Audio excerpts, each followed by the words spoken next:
ये है यूकी, जिसने की काफी छोटी ही उम्र में अपने पेरेंट्स को खो दिया उनके गैम्बलिंग के गंदी आदत की वजह से। इसलिए इसने अपनी पूरी ही जिंदगी में बस कुछ घटिया और सड़ेले गेम्स को ही खेलने में बिता दिया। पर उसकी जिंदगी तब बदल जाती है जब वो गलती से एक दूसरे दुनिया के पोर्टल के अंदर चला जाता है, जहाँ पर अचानक से एक ठरकी वैम्पायर गर्ल आकर उसके साथ काफी ज्यादा अजीबोगरीब हरकतें करने की कोशिश करती है। तो हमारा देव मानुस यूकी वहाँ पर उसको मना करते हुए रोकने की कोशिश करता है, पर इस बात से गुस्सा होकर वो वैम्पायर क्वीन वहाँ पर यूकी के ऊपर जानलेवा हमला कर देती है, जिससे यूकी वहाँ पर अपनी जान को बचाने के लिए गलती से एक काफी ज्यादा सुंदर और खतरनाक गॉडेस को वहाँ पर समन कर लेता है, जो कि यूकी के प्यार में पड़ जाती है और उसको बचाने के लिए उस वैम्पायर क्वीन को मार डालती है। और जब इस बात का पता उस दुनिया के सबसे खतरनाक वैम्पायर किंग को पता चलता है, तो फिर वो वहाँ पर यूकी का जानी दुश्मन बन जाता है।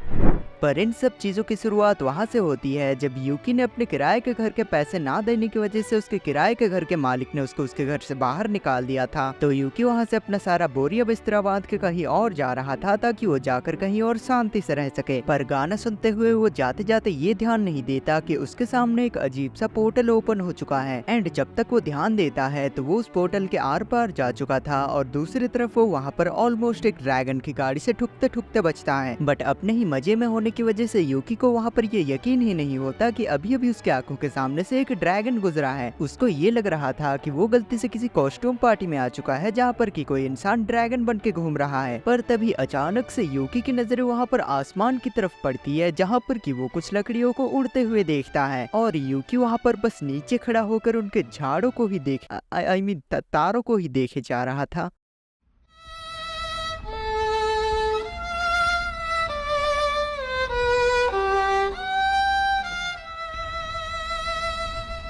और वो सब कुछ देखकर यूकी को वहाँ पर फाइनली ये रियलाइज हो जाता है कि वो सच्ची में किसी दूसरे दुनिया में ही आ चुका है, जहाँ पर कि अजीबोगरीब चीजें काफी ज्यादा आम है। इसलिए यूकी वहाँ पर अपना सारा सामान लेकर उस वाली दुनिया में घूमते घूमते उसको एक्सप्लोर करने लगता है, जहाँ पर कि एक जगह उसको काफी ज्यादा भीड़ जमा होती हुई दिखती है। इसलिए जब यूकी जाकर वहाँ पर चेक करता है तो उसको पता चलता है कि यहाँ पर कोई भी इंसान अपने मैजिकल पावर का टेस्ट ले सकता है, जिससे उसको ये पता चल सके कि उसके पास कौन सी वाली मैजिकल पावर है और उस मैजिकल पावर में कितनी ज्यादा ताकत है। एंड ये सुनकर यूकी वहाँ पर काफी ज्यादा खुश हो जाता है, क्योंकि उसने बचपन से अपने हाथों का इस्तेमाल काफी ज्यादा किया था, इसलिए उसको ये पूरा यकीन था कि उसके हाथों में तो काफी ज्यादा मैजिकल पावर भरी होगी। और जैसे ही वो जाकर वहाँ पर उस मैजिकल क्रिस्टल के ऊपर अपना हाथ रखता है तो वो क्रिस्टल वहाँ पर काफी ज्यादा तेज सफेद चमकने लगता है, जिसको देखते हुए यूकी वहाँ पर ये सोचने लगता है कि शायद वो इस दुनिया का सबसे ताकतवर मैजिशियन है, तभी इसीलिए तो ये क्रिस्टल इतने जोरों से चमक रहा है। पर तभी झट से वो दोनों ही मैजिशियन वहाँ पर उसको डिस्क्वालीफाई कर देते हैं और बाकी सारे लोग वहाँ पर यूकी को देखते हुए हंसने लग जाते हैं। इसीलिए यूकी वहाँ पर एक मैजिशियन लड़की से पूछने लगता है कि ये लोग उसके ऊपर हंस क्यों रहे हैं, उसकी ताकत से तो ये क्रिस्टल काफी ज्यादा जोरों से चमका था। बट तभी वो मैजिशियन लड़की उसको वहाँ पर ये एक्सप्लेन करते हुए बताती है कि दरअसल ये वाला क्रिस्टल काफी ज्यादा अलग अलग तरीकों में चमकता है, पर जब ये क्रिस्टल व्हाइट कलर में चमकता है तो फिर वो ये इंडिकेट करता है कि उस वाले इंसान के पास कोई भी मैजिकल पावर नहीं है। और सफेद लाइट की ताकत ये दर्शाती है कि वो वाला इंसान कितना ज्यादा कमजोर है, और इस हिसाब से तो वो इस दुनिया का सबसे ज्यादा कमजोर इंसान है जिसके पास कोई भी मैजिकल पावर नहीं है। ये सुनकर यूकी वहाँ पर काफी ज्यादा गुस्सा हो जाता है, पर तभी उन मैजिशियंस में से एक को उस क्रिस्टल के अंदर कुछ चमकता हुआ दिखाई देता है, और जब वो दोनों ध्यान से देखती है तो फिर उनको पता चलता है कि यूकी के अंदर अब भी काफी छोटी मात्रा में मैजिक मौजूद है, जो कि इतने कम क्वांटिटी में मौजूद है जिससे यूकी उनके हिस्ट्री का वो इंसान बन जाता है जो कि सबसे कम मैजिक पोजेस करता है। ये सुनकर यूकी वहाँ पर काफी ज्यादा दुखी हो जाता है, क्योंकि वो सीधी तरीके से उसका मजाक ही उड़ा रही थी। और यूकी को दुखी देखकर वो मैजिकल गर्ल्स उसके पास आती है और उसको दिलासा देने लगती है, ये बोलते हुए कि भले ही उसके पास इस दुनिया में सबसे कम क्वांटिटी में मैजिकल पावर मौजूद हो, पर फिर भी वो इस दुनिया की सबसे छोटी चीज नहीं है, बल्कि उसका औजार तो उससे कई गुना ज्यादा छोटा है।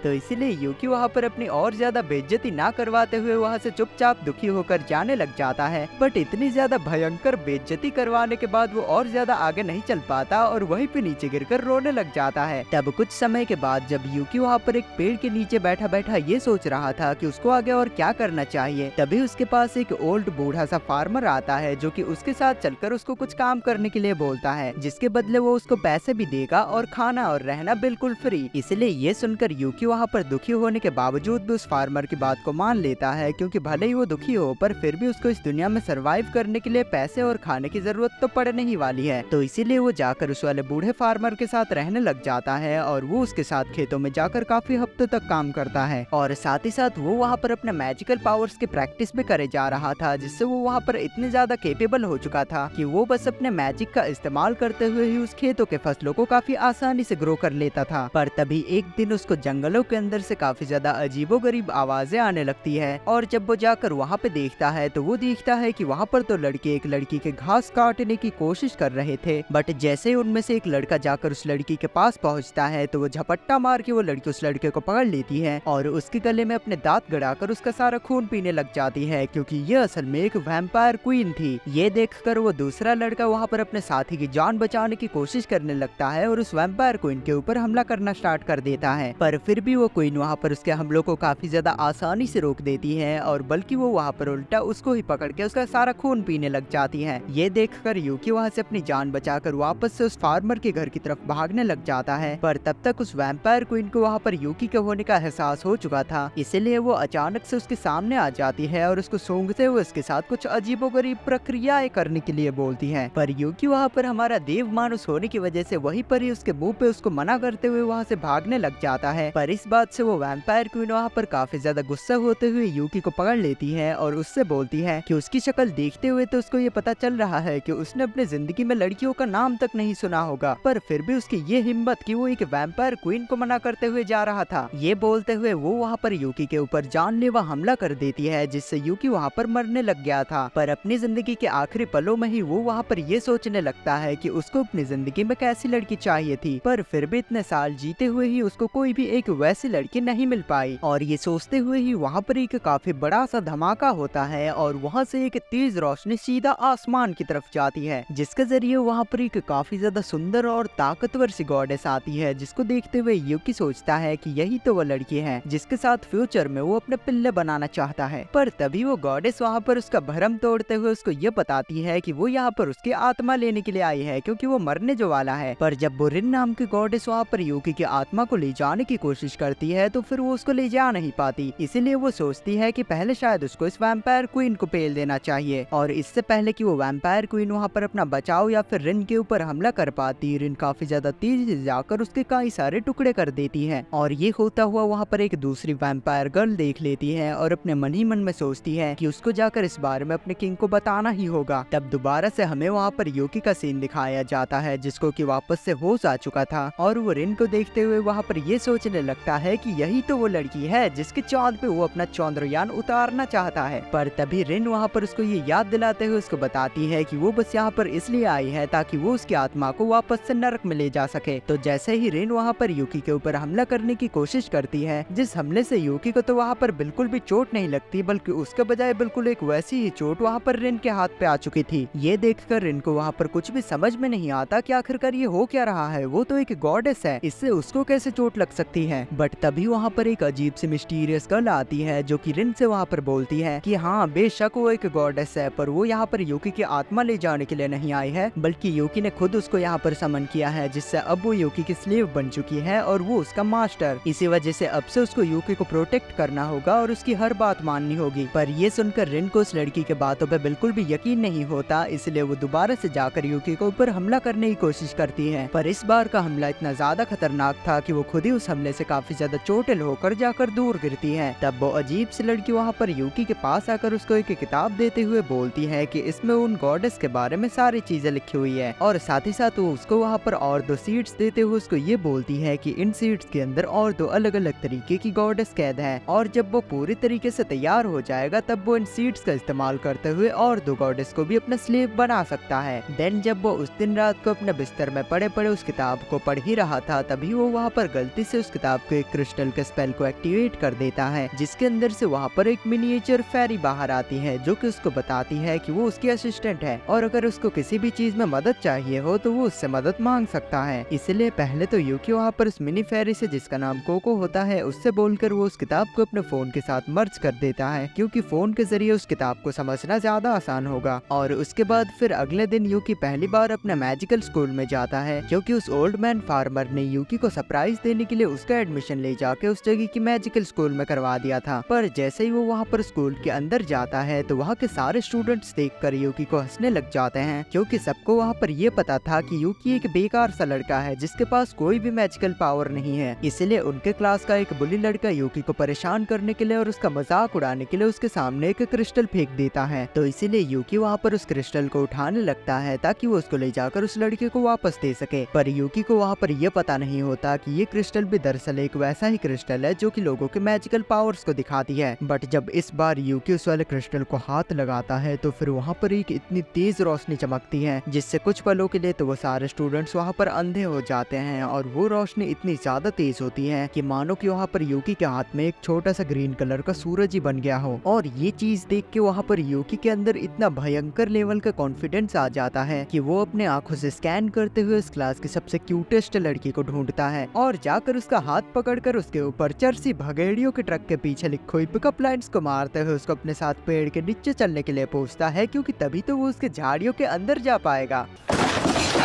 और ये सुनकर वो क्यूटेस्ट लड़की वहाँ पर शर्म से पानी पानी हो जाती है और शर्माते हुए ही वहाँ से भाग जाती है। एंड ये देखने के बाद तो उस क्लास के सभी लड़कों की एकदम से चीख निकल जाती है, क्योंकि वो सारे लड़के पिछले 1 साल से उस क्यूटेस्ट लड़की के ऊपर ट्राई मारे जा रहे थे, पर आज तक किसी का भी नंबर नहीं लगा। बट यूकी ने अपने पहले ही दिन में आकर अपनी पहली ही मुलाकात में उस लड़की को बिल्कुल शर्म से पानी पानी कर दिया। इसीलिए फिर उसके बाद यूकी अकेले में जाकर अपने असिस्टेंट से पूछता है कि उस वक्त वहाँ पर उसको क्या हो गया था। तब उसके असिस्टेंट उसको बताती है कि मैजिकल पावर्स को अनलॉक करने के साथ साथ उसने अपने ठरक के लेवल को भी अनलॉक कर लिया है, और अब से उसकी मैजिकल पावर्स जितनी ज्यादा बढ़ती जाएगी उसके साथ साथ उसकी ठरक भी बढ़ती जाएगी, इसलिए उसको थोड़ा अपने आप को काबू में रखना होगा। ये सुनकर वहाँ पर यूकी भी उसकी इस बात के लिए मान जाता है, और जब वो वापस से अपने क्लास के अंदर जाता है तो फिर वहाँ पर उस क्लास की सारी लड़कियां उसको बस घूरे जा रही थी, क्योंकि वो सब उसके साथ ताली बजाना चाहती थी। पर फिर भी देव मानुस होने की वजह से यूकी उनके ऊपर ध्यान नहीं देता और सीधा वहाँ से ट्रेनिंग ग्राउंड में चला जाता है, जहाँ पर उनके टीचर स्टूडेंट्स के बीच में कंपटीशन करवा रहे थे ताकि वो लोग अपने मैजिक की प्रैक्टिस कर सके। तब वहाँ पर उस क्लास का सबसे पॉपुलर लड़का यूकी को एक फाइट के लिए चैलेंज करता है, क्योंकि यूकी के आने से पहले वही उनके क्लास का और लड़कियों के बीच में सबसे पॉपुलर लौंडा था। पर यूकी के आने के बाद से तो उस क्लास की सबसे चोमू लड़की भी उस पॉपुलर लड़के की तरफ नहीं देख रही, इसलिए वो यूकी को हराकर वापस से लड़कियों के बीच में अपनी पॉपुलैरिटी को हासिल करना चाहता है। तब उनको वहाँ पर यह भी पता चलता है कि इस कंपटीशन को देखने के लिए उस जगह की प्रिंसेस भी आई है, इसलिए वो पॉपुलर लड़का वहाँ पर उस प्रिंसेस से बोलने लगता है कि वो उसके लिए इस यूकी को हराकर जरूर दिखाएगा। पर ये सब कुछ देखते हुए यूकी वहाँ पर अपने सर को पकड़ के खड़ा था कि ये चमड़ी तो प्रिंसेस को भी नहीं छोड़ रहा। बट जैसे ही वो पॉपुलर लड़का वहाँ पर यूकी के ऊपर हमला करना स्टार्ट करता है तो फिर यूकी वहाँ पर अनजाने में ना चाहते हुए ही उसके हमलों को ब्लॉक कर देता है। इसलिए ये देखते हुए वो ओपोनेंट लड़का वहाँ पर हैरानी से यूकी के ऊपर लगातार हमला करना जारी रखता है, पर उसके इतने सारे हमलों का भी यूकी के ऊपर कुछ भी असर नहीं हो रहा था और ना ही उसको कोई चोट लग रही थी। इसीलिए तब रिन वहाँ पर यूकी से बोलती है कि वो यहाँ पर कब तक ऐसे ही खड़ा होकर उसके अटैक्स को ब्लॉक करता रहेगा। इसलिए रिन वहाँ पर यूकी से बोलती है कि वो उसको समन कर ले और वो इस मैच को एक झटके में ही खत्म कर देगी। पर यूकी उसको मना करते हुए बोलता है कि नहीं, वो ऐसा नहीं करने वाला, क्योंकि अगर उसने उसको समन कर लिया तो फिर ये तो सीधा सीधा डोमिनेशन हो जाएगी। इसलिए ये बोलते हुए वो वहाँ पर अपने ही मैजिक का इस्तेमाल करते हुए उस ओपोनेंट से लड़ने लग जाता है, जिसके आखिर में वो वहाँ पर उस दूसरे लड़के को तो हरा देता है, पर साथ ही साथ उसको हराने के बाद वो वहाँ पर इतना ज्यादा कमजोर हो चुका था कि वो खुद ही वहाँ पर बेहोश होकर नीचे गिर जाता है। तब हमें काफी समय बाद का सीन दिखाया जाता है जहाँ पर यूकी की आंखें नर्स के ऑफिस में खुलती है, जहाँ पर वो अपने फोन के जरिए रिन से बातें करने लगता है। पर रिन उसके ऊपर गुस्सा करते हुए उससे बोलती है कि प्रिंसेस को देखते ही झट से पलट गया, जब गोदा ही नहीं था तो क्यों लड़ने गया था। इसलिए तब यूकी वहाँ पर रिन से माफी मांगते हुए बोलता है कि हाँ, वो प्रिंसेस क्यूट तो थी पर तुमसे ज्यादा नहीं। ये सुनकर रिन वहाँ पर कुछ ज्यादा रिएक्ट नहीं करती, पर अंदर ही अंदर वो वहाँ पर काफी ज्यादा खुश हो रही थी। पर तभी अचानक से उस नर्स ऑफिस के दरवाजे का कमरा खोलकर वहाँ पर दो बड़े बड़े तबाहियों वाली लड़कियां आ जाती हैं, और यूकी वहाँ पर उनकी आवाज सुनकर ये झट से समझ जाता है कि ये दोनों लड़कियां कोई आम लड़कियां नहीं बल्कि वैम्पायर्स हैं। इसलिए वो झट से वहाँ पर उसके कंबल के अंदर छुप जाता है ताकि उन वैम्पायर्स को उसकी स्मेल ना आए। और कुछ देर तक काफी सारे लोगों का टमेटो केचप पीने के बाद वहाँ पर वो लड़कियां यूकी के पास भी पहुँचने ही वाली थी कि तभी उस दरवाजे का कमरा खोलकर उस दुनिया का वैम्पायर किंग वहाँ पर आ जाता है, जो कि उन वाले वैम्पायर्स के ऊपर गुस्सा करते हुए उनसे बोलता है कि उसके पास उनके लिए एक मिशन है जो कि उनको पूरा करना है। ये बोलकर वो वैम्पायर किंग, जिसका नाम रीडो होता है, उन दोनों वैम्पायर्स को लेकर वहाँ से वापस चला जाता है। इसलिए फिर जैसे तैसे वहाँ से अपनी जान बचाकर यूकी वापस अपने घर आ जाता है, जहाँ पर रात को वो इंस्टेंट नूडल्स पकाकर खा रहा था। तभी उसको बाहर से कुछ अजीबोगरीब आवाजें आने लगती हैं, जो सुनकर यूकी वहाँ पर ये सोचने लगता है कि कहीं रीडो के लोग छुपकर तो उसके ऊपर हमला करने नहीं आ रहे ना। इसीलिए जल्दी से वो जाकर छुप जाता है और ये सोचने लगता है कि उन वाले वैम्पायर्स को उसके घर का पता कैसे मिला। पर फिर भी वो जैसे तैसे वहाँ पर अपने अंदर की सारी हिम्मत को जुटाता हुआ खुद को इस बात के लिए तैयार कर लेता है कि जैसे ही वो वैम्पायर उसके घर के अंदर आएगा तो फिर वो उसके सर पे एक टपली मारकर उसको बेहोश कर देगा। पर तब हमें उस बाहर के इंसान का सीन दिखाया जाता है, जो कि एक क्यूट सी लड़की होती है और वो उस इंस्टेंट नूडल के खुशबू से अट्रैक्ट होते हुए यूकी के घर तक आ चुके थे, क्योंकि इस वर्ल्ड के अंदर इंस्टेंट नूडल जैसा कुछ भी एग्जिस्ट नहीं करता था। इसीलिए जैसे ही वो लड़की वहाँ पर यूकी के घर के अंदर एंटर करने वाली थी, यूकी वहाँ पर उसके चेहरे पे एक खींच के घूसा मारकर उसको नीचे गिराकर बेहोश कर देता है। पर जब यूकी उस लड़की को ध्यान से देखता है तो उसको ये रियलाइज होता है कि ये लड़की कोई वैम्पायर नहीं बल्कि उनकी प्रिंसेस है, जो कि पहले यूकी का मैच देखने के लिए आई थी। ये पता चलते ही यूकी की वहाँ पर चीख निकल जाती है और वो वहाँ पर हड़बड़ाते हुए ये सोचने लगता है कि वो आगे क्या करेगा, क्योंकि उसने उस जगह की प्रिंसेस के मुंह में घुसंड मारकर उसको बेहोश जो कर दिया था। इसलिए वो चुपचाप उसको घसीटते हुए अपने कमरे के अंदर ले आता है और बेड पे लिटाकर इस बात का इंतजार करने लगता है कि उस प्रिंसेस को कब होश आएगा। पर जब काफी देर तक उस प्रिंसेस को होश नहीं आता तो फिर यूकी वहाँ पर कब जाके उसके साइड में सो जाता है उसको पता ही नहीं चलता। पर जब अगले ही दिन सुबह सुबह उस प्रिंसेस की आंखें खुलती है तो वो वहाँ पर यूकी को अपने सामने देखकर काफी ज्यादा डर जाती है एंड डर के मारे ही वो वहाँ पर यूकी के मुंह में एक घूसा मारकर उसके 2 दांत उड़ा देती है और फिर उसके आगे की पीढ़ी पे लात मार देती है। इसलिए यूकी वहाँ पर अपने आगे की पीढ़ी को बचाते हुए उस प्रिंसेस को ये एक्सप्लेन करने लगता है कि वो किस तरीके से कल रात को अचानक से उसके घर में घुस आई। इसलिए हड़बड़ी के चलते यूकी ने गलती से उसके मुंह में घूसा मारकर उसको बेहोश कर दिया था। और फिर फाइनली वहाँ पर उस प्रिंसेस को सारी बातें याद आ जाती है, इसलिए वो वहाँ पर यूकी से माफी मांगने लगती है ऐसे अचानक से उसके घर के अंदर घुसाने के लिए। एंड देन फिर यूकी वहाँ पर उसको एक इंस्टेंट नूडल का डब्बा तैयार कर देता है, जिसको खाते हुए वो प्रिंसेस वहाँ पर काफी ज्यादा खुश हो जाती है और यूकी को अपना इंट्रोडक्शन देते हुए बताती है कि वो इस जगह की प्रिंसेस है और उसका नाम लूना है। और कल रात को उसको एक काफी ज्यादा अजीब सी और अलग से खुशबू आई, जो कि उसको काफी ज्यादा टेस्टी लग रही थी। इसीलिए वो किसी को बिना बताए ही चुपचाप से यहाँ पर उसके घर पे घुस आई। पर जब वो दोनों वहाँ पर इन सब चीजों के बारे में बातचीत कर ही रहे थे कि तभी फिर से उन दोनों को बाहर से कुछ अजीबोगरीब आवाजें आने लगती है। इसलिए यूकी जल्दी से लूना को लेकर एक दूसरे जगह पे छुप जाता है, क्योंकि उसने जैसा सोच रखा था बिल्कुल वैसा ही था, क्योंकि इस बार सच्ची में उन वैम्पायर्स ने यूकी का घर ढूंढ निकाला था और इस बार वो उसके ऊपर हमला कर उसको मारने के लिए आए थे। तो वो वैम्पायर्स वहाँ पर यूकी के घर में तोड़फोड़ मचाते हुए यूकी को ढूंढने लगते हैं। और जैसे ही वहाँ पर यूकी के सामने एक ग्लास का जार गिरने वाला था तो फिर वो उस वाले जार को पकड़ लेता है। पर इस बात से उस वैम्पायर को वहाँ पर शक हो जाता है कि उसने उस वाले ग्लास के जार को नीचे तो धक्का दिया पर उसके नीचे गिरकर टूटने की आवाज नहीं आई। इसीलिए वो वैम्पायर जाकर उस वाली जगह पे हमला कर देती है, पर वहाँ पर उसको यूकी नहीं मिलता, क्योंकि तब तक यूकी वहाँ से लूना को लेकर अपने साथ वहाँ से भाग चुका था। और जंगलों के पास पहुँचने के बाद यूकी लूना को जाकर जंगलों के पेड़ों के बीच में छुप जाने के लिए बोलता है, क्योंकि उसको वहाँ पर ये अंदाजा हो चुका था कि अब भी वो वैम्पायर्स उसके पीछे ही आ रहे होंगे। पर इससे पहले कि लूना जाकर उन वाले पेड़ों के बीच में छुप पाती, वहाँ पर उससे पहले ही वो वैम्पायर्स आ जाते हैं। इसलिए कोई और रास्ता ना होते हुए यूकी वहाँ पर रीना को समन कर लेता है खुद को बचाने के लिए। तो वहाँ पर रीना और उन वाले वैम्पायर्स के बीच में काफी ज्यादा खतरनाक लड़ाई स्टार्ट हो जाती है, जहाँ पर वो वैम्पायर्स रीना का तो कुछ भी बिगाड़ नहीं पा रहे थे, पर रीना उनके ऊपर लगातार हमला करते करते उनका बुरा हाल कर दिया था और वो दोनों मरने वाली थी। इसलिए तभी अचानक से उनके सामने वैम्पायर के रीडो आ जाता है, जिसको देखकर वो वैम्पायर्स वहाँ पर काफी ज्यादा खुश होकर रीडो का शुक्रिया अदा करने लगते हैं कि वो फाइनली आखिरकार उनको बचाने के लिए यहाँ पर आ ही गया। पर तभी अचानक से रीडो वहाँ पर अपने ही वैम्पायर्स के ऊपर हमला करते हुए उन दोनों को मार गिराता है और ये बोलने लगता है कि वो दोनों अपने मिशन में फेल हो चुके हैं, इसलिए उनका इस दुनिया में और कोई काम नहीं है। तभी अचानक से वहाँ पर यूकी के असिस्टेंट उसके फोन के जरिए उससे बोलती है कि ये एक वैम्पायर किंग है और इससे जीतना तो काफी ज्यादा मुश्किल है, मतलब कि नामुमकिन के बराबर। पर फिर भी रीना वहाँ पर यूकी को प्रोटेक्ट करने के लिए जाकर उस वाले वैम्पायर किंग से लड़ने लग जाती है, जिस लड़ाई के बीच में ही वैम्पायर किंग का एक हमला आकर वहाँ पर यूकी को लगने वाला था। इसलिए उसके सामने रीना आ जाती है, जो कि उस हमले को अपने ऊपर ले लेती है। इस तरीके से वो वहाँ पर यूकी की जान तो बचा लेती है, पर उसके बदले वो वहाँ पर काफी ज्यादा जख्मी हो चुकी थी। इसलिए ये देखते हुए यूकी वहाँ पर अपने असिस्टेंट से पूछता है कि इस वैम्पायर किंग को हराने का कोई तो रास्ता होगा। तब उसके असिस्टेंट उसको बताती है कि हाँ एक रास्ता है, मॉन्स्टर किंग को बस एक ही पर्सन हरा सकता है जो कि एक अल्टीमेट गॉड हो, और अल्टीमेट गॉड तब बनता है जब एक गॉड और एक इंसान अपनी ताकतों को मर्ज करते हैं। पर ताकतों को मर्ज करने के लिए भी एक कंडीशन है कि उन दोनों के बीच में एक रिश्ता होना चाहिए, प्यार का रिश्ता, और अगर उन दोनों के ही प्यार में से किसी का भी प्यार झूठा हुआ तो फिर वो दोनों ही मारे जाएंगे। इसलिए ये सुनकर यूकी वहाँ पर इस बात के लिए मान जाता है और तैयार हो जाता है, क्योंकि उसको इस बात पे पूरा यकीन था कि भले ही रिन अपने प्यार को नहीं दिखाती पर उसको उससे जरूर प्यार होगा। और जैसे ही वहाँ पर उनके मर्जिंग का प्रोसेस खत्म होता है तो फिर यूकी वहाँ पर बन चुका था एक अल्टीमेट गॉड। फिर वो वैम्पायर किंग वहाँ पर ये सोचते हुए कि वो यूकी को भी काफी आसानी से हरा सकता है, वो वहाँ पर यूकी के ऊपर हमला कर देता है। पर यूकी के एक ही पंच में ही वो वैम्पायर किंग वापस से आसमान से नीचे जमीन पे आकर जोर से गिरता है। पर तब भी वो वैम्पायर किंग वहाँ पर हार नहीं मानता और यूकी के ऊपर हमला करना जारी रखता है। इस तरीके से वहाँ पर उन दोनों के ही बीच में काफी ज्यादा तबाहीदार लड़ाई स्टार्ट हो जाती है, कभी जमीन पे, कभी पानी के ऊपर, कभी आसमान में। पर फिर भी वो वैम्पायर किंग वहाँ पर यूकी को नहीं हरा पाता। इसलिए इस बात से गुस्सा होकर वो वैम्पायर किंग चिल्लाते हुए अपनी सारी ताकतों को मिलाकर यूकी के ऊपर अपनी तलवार से हमला कर देता है। पर तब तक यूकी भी वहाँ पर गुस्से में आ चुका था, इसलिए वो वहाँ पर उस वैम्पायर किंग के तलवार के ऊपर एक पंच मार के उसके कई सारे टुकड़े कर देता है। पर इसी बीच इसी चक्कर में उसका वो वाला पंच तलवार को तोड़ता हुआ सीधा जाकर उस वैम्पायर किंग को लग जाता है, जिससे वो आसमान से काफी ज्यादा तेजी से नीचे गिरता हुआ आकर जमीन पे गिरता है और वहाँ पे एक काफी बड़ा सा धमाका होता है। इसलिए फिर यूकी वहाँ पर वापस से अपने नॉर्मल रूप में आ जाता है और उस वैम्पायर किंग को ढूंढने लगता है। और जब वो वैम्पायर किंग उसको नहीं मिलता तो फिर यूकी सोचता है कि शायद उस धमाके की वजह से उसके कई सारे टुकड़े हो चुके होंगे। पर रीना वहाँ पर यूकी को रोकते हुए बोलती है कि नहीं, वो वैम्पायर किंग मारा नहीं गया है बल्कि अब भी जिंदा है, क्योंकि यहाँ पर उसको किसी भी स्पिरिट के होने का एहसास नहीं हो रहा, यानी कि वो यहाँ से अपनी जान बचाकर भाग चुका है। इसलिए इस बात की ज्यादा टेंशन ना लेते हुए यूकी वहाँ पर रीना के पास जाता है और उससे बोलता है कि हम दोनों तो काफी आसानी से मर्ज हो गए, यानी कि हम दोनों के बीच में ऐसा कुछ तो है जिससे कि हम दोनों इतना आसानी से मर्ज हो गए। ये सुनकर रीना वहाँ पर बस शर्माने ही लग रही थी कि तभी वहाँ पर यूकी की नजरें रीना के सर के सींगों पे जाती है और वो उसके सींगों को हाथ लगाते हुए बोलता है कि अरे वाह, ये तो दिखने में काफी ज्यादा सिमिलर है, मेरा औजार भी बिल्कुल ऐसा ही दिखता है। पर ये सुनकर रीना वहाँ पर काफी ज्यादा गुस्सा हो जाती है और उसको पकड़ के अच्छे से पीट देती है और ये बोलते हुए वहाँ से जाने लगती है कि कभी भी मेरे सींगों को अपने लुल्ली से कंपेयर मत करना, मेरे सींग बहुत ज्यादा खास है। देन हमें अगले दिन का सीन दिखाया जाता है जहाँ पर यूकी अपने क्लासरूम के अंदर काफी ज्यादा थका हुआ था, क्योंकि कल रात की लड़ाई की वजह से उसको ढंग की नींद नहीं मिली थी। ठीक तभी ही उनकी टीचर वहाँ पर रीना और लूना को उस क्लास में इंट्रोड्यूस करवाते हुए ये बोलती है कि ये उनकी न्यू ट्रांसफर स्टूडेंट्स हैं। और यूकी जब अपनी नींद से जागता है तो फिर उन दोनों को अपने साइड में बैठा हुआ देख के काफी हैरान रह जाता है और उनसे पूछने लगता है कि वो उसके ही मैजिक स्कूल में क्यों आई है। तो लूना उससे बोलती है कि क्योंकि उन दोनों को उसके साथ रहना था और कल रात को उसको काफी ज्यादा मजा आया था और ना सो पाने की वजह से उसको थोड़ा सा नींद तो आ रहा है, पर ये ठीक है। ये सुनकर उस क्लास के सभी लड़कों के दिलों में जेसीबी चल जाती है और वो सोचने लगते हैं कि आखिरकार ये पॉसिबल भी कैसे है, क्योंकि उनको ये पता नहीं होता कि कल रात को उन्होंने एक वैम्पायर किंग से लड़ाई करी है। उनको लग रहा था कि उन लोगों ने कल रात को कुछ अलग ही कांड करे हैं। इसलिए इस बात से गुस्सा होकर वो सारे ही लौंडे वहाँ पर यूकी के बिल्कुल पीछे ही पड़ जाते हैं और यूकी जैसे तैसे वहाँ पर उन लड़कों से अपनी जान को बचाकर स्कूल के लाइब्रेरी में आ जाता है, जहाँ की लाइब्रेरियन से वो बोलता है कि उसको कोई किताब या फिर कोई ऐसा तरीका चाहिए जिससे वो और ज्यादा गॉडेस को सम्मान कर सके। इसलिए वो लाइब्रेरियन वहाँ पर अपने मैजिक का इस्तेमाल करते हुए 5 मैजिकल स्क्रोल्स को वहाँ पर लाती है और उनको यूकी को देते हुए बोलती है कि इनके अंदर गॉड सीड को ग्रो करने का तरीका लिखा हुआ है। अगर उसके पास ऑलरेडी कोई गॉड या गॉडेस का सीड है तो फिर वो इनका इस्तेमाल करते हुए इन सीड्स को ग्रो कर सकता है। तभी यूकी को वहाँ पर ये याद आता है कि स्टार्टिंग में भी तो उस अजीब सी लड़की ने उसको 2 गॉडेस सीड्स दिए थे। इसलिए वो उस लाइब्रेरियन से उन वाले स्क्रोल्स को ले लेता है और उन स्क्रोल्स को पढ़ने के बाद अब उसके पास इतनी इनफ मैजिकल नॉलेज हो चुकी थी कि वो उन वाले मैजिकल गॉडेस सीड्स को हैच कर सके। सो यूकी उन वाले स्क्रोल्स के इंस्ट्रक्शंस को फॉलो करते हुए एक बड़े से लेक के पास आ जाता है और उन दोनों मैजिकल गॉडेस सीड्स को ले जाकर उस लेक के अंदर डालकर अपने मैजिक का इस्तेमाल करने लगता है ताकि वो उन वाले सीड्स को ग्रो कर सके। और ऐसे ही करते करते वहाँ पर लगातार पूरे 3 दिन बीत जाते हैं, पर तभी वो सीड्स हैच नहीं होते। पर आखिरकार चौथे दिन की रात को वहाँ पर उनमें से एक सीड ग्रो हो जाता है और एक बड़ा सा फ्लावर खिलता है, जिसके बीच में वहाँ पर एक सुंदर सी गॉडेस होती है। पर जब यूकी उस वाले गॉडेस के पास जाने लगता है तो फिर रीना वहाँ पर उसको रोक लेती है और उससे बोलती है कि शायद इस वाले गॉडेस में कुछ गड़बड़ है, क्योंकि ये आम गॉडेस की तरह नहीं लग रही, इसके दिमाग में जरूर कोई केमिकल लोचा है। और जैसे ही उस फेरी की नजरें वहाँ पर यूकी पे पड़ती है तो फिर अचानक से वो वहाँ पर यूकी के ऊपर ये बोलते हुए हमला कर देती है हैं कि उसकी बहन कहाँ है और उसने उसकी बहन के साथ क्या किया है। इसलिए रीना वहाँ पर यूकी को बचाने के लिए अपनी तलवार को बाहर निकाल लेती है, पर उस वाले फेरी के यूकी तक पहुँचने से पहले ही वहाँ पर एक काफी ज्यादा तेज रोशनी चमकती है, यानी कि अब वो दूसरे फेरी का सीड भी हैच हो चुका है। तब वो दूसरी फेरी भी वहाँ पर आ जाती है और पहली फेरी दूसरी फेरी को देखने के बाद काफी ज्यादा खुश हो जाती है और जाकर उससे गले मिल जाती है। देन वो दोनों वहाँ पर यूकी के सामने अपना इंट्रोडक्शन देते हुए उसको बताते हैं कि वो दोनों बहनें हैं और उनका नाम है हाना और यूना। फिर वो यूकी से बोलती है कि यूकी उनका मास्टर है, तो फिर वो उनको जो भी बोलेगा उनको वो करना ही होगा, इसलिए वो उनको कोई ऑर्डर दे कि उनको क्या करना है। ये सुनकर यूकी की आंखों में तो वहाँ पर बिल्कुल आंसू ही आ जाते हैं, क्योंकि आज तक किसी भी लड़की ने उससे कुछ ऐसा नहीं पूछा था, पर आज तो उसको सामने से पूछा जा रहा है और वो भी दो दो गॉडेस की तरफ से। पर तभी जल्द ही यूकी को वहाँ पर ये रियलाइज हो जाता है कि रीना गंडा सा लेकर ठीक उसके पीछे ही खड़ी है और अगर उन वाली गॉडेस में से कोई भी यूकी के पास भी आई तो फिर वो उन तीनों के ही मटकियां फोड़ देगी। इसलिए यूकी वहाँ पर ना चाहते हुए भी अपने दिल पर पत्थर रखकर उन दोनों गॉडेस को अपने फोन में आ जाने के लिए बोलता है और जब भी उसको उन दोनों की जरूरत होगी वो उन दोनों को बुला लेगा। पर फिर जब वो लोग वापस से अपने स्कूल में आते हैं तो फिर उनकी प्रिंसिपल वहाँ पर यूकी को बुलाकर उससे बोलती है कि वो वैम्पायर किंग उसको मारने के लिए और ज्यादा ताकतवर होकर आ रहा है, इसलिए वो उससे रिक्वेस्ट करती है कि वो यहाँ से प्लीज कहीं दूर चला जाए, क्योंकि अगर वो वैम्पायर किंग यहाँ पर आ गया तो फिर उनके स्कूल के साथ साथ यहाँ के स्टूडेंट्स की जान को भी खतरा है। इसलिए अगले दिन वो सब लोग तैयार होकर अपना बोरिया बिस्तरा बांधकर स्कूल से जाने लगते हैं। तभी वो लाइब्रेरियन वहाँ पर यूकी के पास आकर उनके स्कूल के सारे स्टूडेंट्स की तरफ से उसको थैंक यू बोलती है और एक क्रिस्टल देती है और उसको ये बताती है कि इस क्रिस्टल की मदद से उसके जो मैजिकल पावर्स है वो और भी ज्यादा तेजी से बढ़ना स्टार्ट हो जाएंगे। फिर वो लोग उनके स्कूल के सारे दोस्तों को थैंक यू बोलकर वहाँ से जाने लगते हैं और रास्ते में ही उनको वहाँ पर एक लेक दिखती है। पर जब वो लोग जाकर उस लेक के पास पहुँचते हैं तो फिर वहाँ पर उनको एक बड़ा सा ड्रैगन मिल जाता है जो कि गुस्से में यूकी के ऊपर हमला कर देता है, पर रीना वहाँ पर अपने मैजिक का इस्तेमाल करते हुए यूकी को बचा लेती है। तब ये देखकर वो ड्रैगन वहाँ पर हैरान रह जाता है और यूकी से बोलता है कि एक चिमकांडी सा इंसान होने के बावजूद भी वो उसके सामने इतनी देर तक कैसे टिक गया। तब यूकी उसको बताता है कि हाँ ये मेरे लिए कोई बड़ी बात नहीं है, वैसे कुछ ही दिनों पहले मैंने एक वैम्पायर किंग को भी हराया था और वो बेचारा तो मेरे सामने 5 मिनट भी नहीं टिक पाया। ये सुनते ही वहाँ पर उस बड़े से ड्रैगन का कच्छा गीला हो जाता है। वैसे उसने एक अच्छा पहन भी नहीं रखा था पर तब भी गीला हो जाता है और वो वहाँ पर यूकी से माफी मांगते हुए वहाँ से भाग जाता है और साथ ही साथ वो वहाँ पर यूकी को एक विसल भी दे के जाता है, अगर फ्यूचर में कभी भी उसको उस ड्रैगन की मदद की जरूरत पड़े तो वो उसको आसानी से बुला सके। एंड काफी देर के बाद जब वो लोग जाकर वहाँ पर एक दूसरे होटल के अंदर पहुँचते हैं तो यूकी वहाँ पर रिसेप्शन पे उनको तो अलग अलग कमरे देने के लिए बोलता है। ये सुनकर वो रिसेप्शनिस्ट वहाँ पर हैरान रह जाता है और उनको अजीब तरीके से देखते हुए बोलता है, अरे सर जी आप 2 अलग अलग कमरे क्यों ले रहे हो? क्या आप रात भर एक से दूसरे कमरे तक भागते रहोगे क्या? उससे बढ़िया मेरी बात मानो, एक ही कमरा ले लो, मैं आपके लिए एक बड़ा सा बेड का भी इंतजाम कर दूंगा।